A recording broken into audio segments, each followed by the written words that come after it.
तो जैसा कि पिछले एपिसोड में हमने देखा था, जो कि नान होता है वो अपनी डिवाइन सन के अंदर आ जाता है और वहाँ पर आकर वो देखता है कि उसके डिवाइन सन ने वहाँ पर एक गॉड डिस्ट्रॉइंग हेलबर्ड को बना दिया है।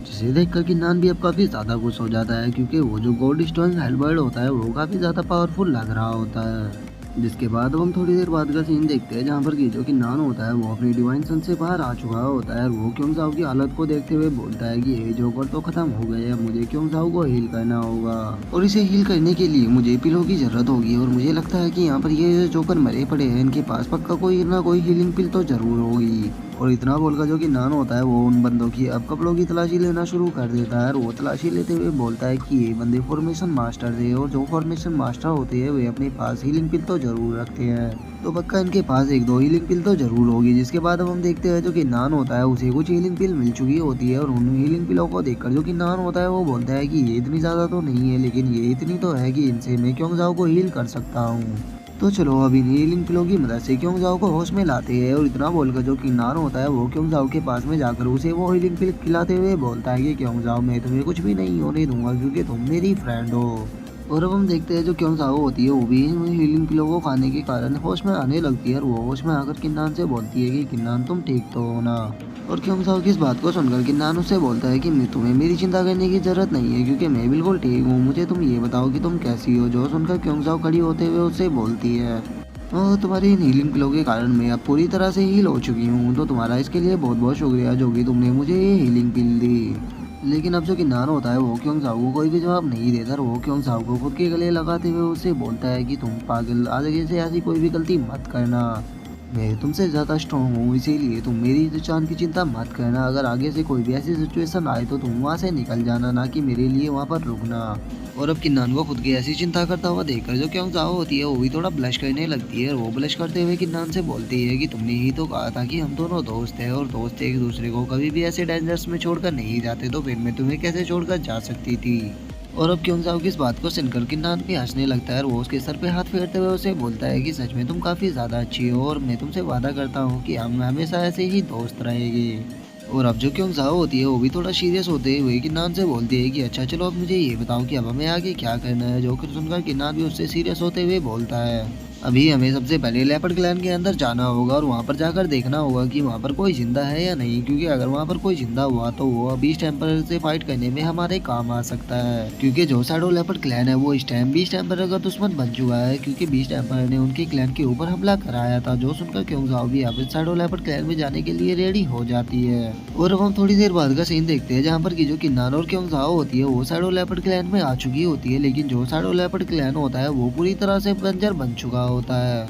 और अब शैडो लेपर्ड क्लैन की ऐसी हालत को देखकर जो क्योंग होती है वो थोड़ा शौक होते हुए बोलती है कि मैंने कभी भी नहीं सोचा था कि शैडो लेपर्ड क्लैन की ऐसी हालत होगी। और क्योंग की इस बात को सुनकर जो कि नान होता है वो उसे बोलता है कि ये इन्हीं के कर्मों का फल है, क्योंकि जो शैडो लेपर्ड क्लैन था उसने भी बीस्ट टेम्पर के कहने पे पता नहीं कितने ज्यादा क्लैनों को खत्म किया होगा, इसीलिए आज जो शैडो लेपर्ड क्लैन है वो अपने कर्मों का ही फल भुगत रहा है और वो खुद भी आज भी इस टेम्परर के हाथों ही खत्म हो गया। और अब शैडो लेपर्ड क्लैन की ऐसी हालत को देखकर जो क्योंग होती है वो थोड़ा गुस्से में आ जाती है और वो गुस्से में आते हुए बोलती है कि मुझे समझ में नहीं आ रहा कि आखिर ये बीस्ट टेम्परर करना क्या चाहता है। अगर ये इसी तरह से सारे पावरफुल क्लैनों को खत्म करता रहा तो इस तरह से हमारे बीस्ट ओमेन की जो पावर है वो बहुत ही ज्यादा कम हो जाएगी और एक टाइम के बाद हमारा बीस्ट ओमेन भी खत्म हो जाएगा। अब हम उस डॉग बीस्ट टेम्परर को ज़्यादा दिनों तक जीने नहीं दे सकते, क्योंकि अगर उसे ज़्यादा दिनों तक जीने दिया तो हमारा डोमेन खत्म हो जाएगा। जो सुनकर किन्नान भी अब वहाँ से उड़ के जाने लगता है और वो जाते हुए क्योंग से बोलता है कि ठीक है तो फिर अब उस डॉग एम्परर को खत्म करने के लिए चलते हैं। और अब हमारा जो व्यू होता है वो बीस्ट टेम्परर पर आ जाता है, जो कि अपने प्लेस पर आराम से पड़ा हुआ होता है। और उसके बाद हम वहाँ पर प्राइम मिनिस्टर को देखते हैं जो कि बीस्ट एम्परर को बता रहा होता है कि और मजेस्टी जैसा कि आपने हमसे बोला था कि शैडो लेपर्ड क्लैन को खत्म करना है, तो हमने शैडो लेपर्ड क्लैन को पूरी तरह से खत्म कर दिया और उस क्लैन के अंदर कोई भी जिंदा नहीं बचा है। और उसी के साथ जो शैडो लेपर्ड क्लैन की मिलिट्री आर्मी थी उसको हमने अपने कब्जे में ले लिया है, तो अब उसकी मिलिट्री आर्मी भी आपकी हो चुकी है। तो बीस्ट एम्परर आपको इसके लिए बहुत बहुत बधाई हो। और अब वो अपने प्राइम मिनिस्टर की इस बात को सुनकर जो बीस्ट एम्परर होता है वो भी काफी ज्यादा खुश हो जाता है और वो खुश होते हुए बोलता है कि अरे वाह, तुमने तो काफी ज्यादा अच्छा काम किया है। तो चलो अब मुझे ये बताओ कि किन्नान और क्योंगजाओ का क्या हुआ, क्या तुमने उन दोनों को भी खत्म कर दिया? और क्योंगजाओ और किन्नान का नाम सुनकर जो प्राइम मिनिस्टर होता है वो बीस्ट एम्परर को बताने लगता है कि सर, किन्नान और क्योंगजाओ हमारी हमारी गॉड किलिंग फॉर्मेशन के कारण काफी ज्यादा इंजर्ड हो गए थे और वे वहाँ से भागने की कोशिश कर रहे थे, लेकिन मैंने अपने कुछ आदमियों को उसके पीछे भेज दिया था और मुझे पक्का यकीन है कि अभी तक मेरे आदमियों ने उन दोनों को खत्म भी कर दिया होगा। तो वे बहुत ही जल्द उनके सरों को यहाँ पर लेकर आने ही वाले होंगे। और अब किन्नान के मरने का नाम सुनकर जो बीस्ट एम्परर होता है वो काफी ज्यादा खुश हो जाता है और वो खुश होते हुए बोलता है कि अरे वाह, ये तो बहुत ही बढ़िया न्यूज है। तो चलो अब मैं उस ह्यूमन डोमेन को खत्म करने के लिए अपनी आर्मी को भेज सकता हूँ, तो तुम आर्मी को तैयार करो क्योंकि हम कल ही उस ह्यूमन डोमेन को खत्म करने के लिए निकलेंगे।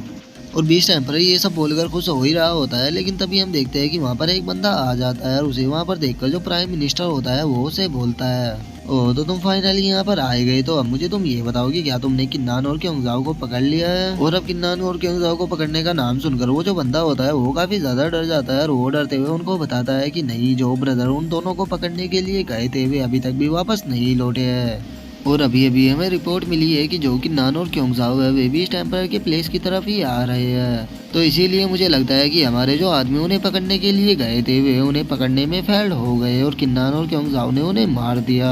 और अब उस बंदे की इस बात को सुनकर जो प्राइम मिनिस्टर और बीस्ट एम्परर होते हैं वे दोनों बहुत ही ज्यादा शॉक हो जाते हैं, जिसके बाद जो प्राइम मिनिस्टर होता है वो अपनी डिवाइन सेंस का यूज कर किन्नान और क्योंगजाओ के ऑरा को महसूस करने लगता है। और थोड़ी देर ढूंढने के बाद उसे दो बहुत ही पावरफुल ऑरा महसूस हो जाते हैं, जिन्हें महसूस करने के बाद वो थोड़ा शौक होते हुए अपने मन में सोचता है कि मैं दो बहुत ही पावरफुल ऑरा को महसूस कर रहा हूँ जो कि सीधा इधर ही आ रहे हैं। और इतना सोचने के बाद जो प्राइम मिनिस्टर होता है वो भी टेम्परर से बोलता है कि और मेजेस्टी, जो कि नान और क्योंगजाओ है वे सीधे हमारे प्लेस की तरफ ही आ रहे हैं और मैं उनकी स्पीड को देखकर बता सकता हूँ कि वे कल तक यहाँ पर पहुँच जाएंगे। और अब किन्नान और क्योंगजाओ का वहाँ पर आने का नाम सुनकर जो भी टेम्परर होता है उसे बहुत ही ज्यादा गुस्सा आ जाता है और वो गुस्से में प्राइम मिनिस्टर पर भड़कते हुए उससे बोलता है कि प्राइम मिनिस्टर आखिर यहाँ पर चल क्या रहा है? क्या तुमने मुझे अभी नहीं बताया था कि तुमने किन्नान और क्योंगजाओ को मारने के लिए अपने कुछ आदमियों को उसके पीछे भेजा है?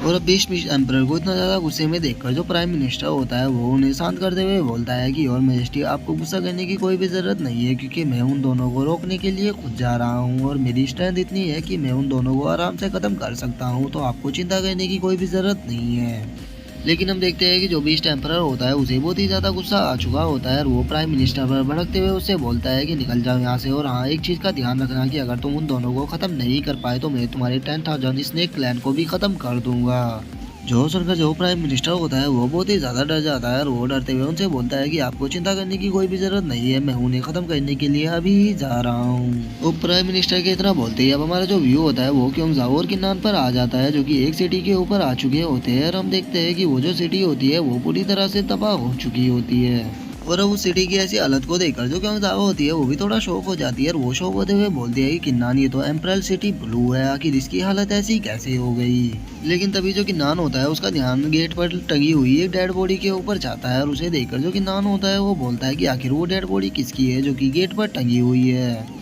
और किन्नान की इस बात को सुनकर जो क्योंगजाओ होती है वो भी उस डेड बॉडी को देखने लगती है और वो जैसे ही उस डेड बॉडी को देखती है उसकी आंखों में आंसू आ जाते हैं और वो सीधा उस डेड बॉडी की तरफ जाने लगती है। और क्योंगजाओ को एकदम से ही ऐसी हालत में देखकर जो किन्नान होता है वो भी काफी ज्यादा शौक हो जाता है और वो शौक होते हुए क्योंगजाओ से बोलता है कि क्योंगजाओ क्या हुआ, तुम उस डेड बॉडी को इस तरह से क्यों देख रही हो? लेकिन हम क्योंगजाओ को देखते हैं जो कि उस डेड बॉडी को देखकर बहुत ही ज्यादा शौक हो चुकी होती है और वो उस डेड बॉडी से लिपट कर रोते हुए बोलती है कि फादर, आप मुझे छोड़कर नहीं जा सकते। जिससे कि अब हमें पता लग जाता है कि ये डेड बॉडी किसी और की नहीं बल्कि क्योंगजाओ के फादर की है, जिसे कि बीस्ट एम्परर ने मारकर यहाँ पर लटका रखा है। और क्योंगजाओ के फादर की ऐसी हालत को देखकर जो किन्नान होता है उसे भी काफी ज्यादा गुस्सा आने लगता है और वो गुस्से में अपने मन में सोचता है कि सच में ये जो बीस्ट एम्परर है ये तो हार्टलेस पर्सन है, क्योंकि इसने पहले क्योंगजाओ की मदर को मारकर उसको भी गेट पर लटका दिया और उसके बाद अब इसके फादर के साथ भी इसने ऐसा किया। आखिर कोई एम्परर अपने ही लोगों के साथ ऐसा कैसे कर सकता है? जिसके बाद अब हम क्योंगजाओ को देखते हैं जिसे कि बीस्ट एम्परर के ऊपर बहुत ही ज्यादा गुस्सा आ चुका होता है और वो चिल्लाते हुए बोलती है कि डॉग बीस्ट एम्परर, मैं तुम्हें चिंता नहीं छोड़ूंगी, मैं कसम खाती हूँ कि मैं तुम्हारे शरीर को हजारों हिस्सों में बांट दूंगी। याद रखना, तुमने मेरी फैमिली के साथ जो भी किया है उसका बदला मैं तुम्हारे शरीर के छोटे छोटे पीस करके लूंगी। मैं तुम्हें तब तक तड़पाऊंगी जब तक कि तुम मेरे पैरों में गिड़गिड़ा के अपने लिए मौत नहीं मांगोगे। और क्यों जाओगे। इसी डायलॉग के साथ जो हमारा आज का एपिसोड है वो यहीं पे खत्म हो जाता है। तो अगर वीडियो अच्छी लगी हो तो वीडियो को लाइक करना, चैनल को सब्सक्राइब करना। मैं मिलता हूँ नेक्स्ट एपिसोड में, तब तक के लिए बाय बाय गाइस।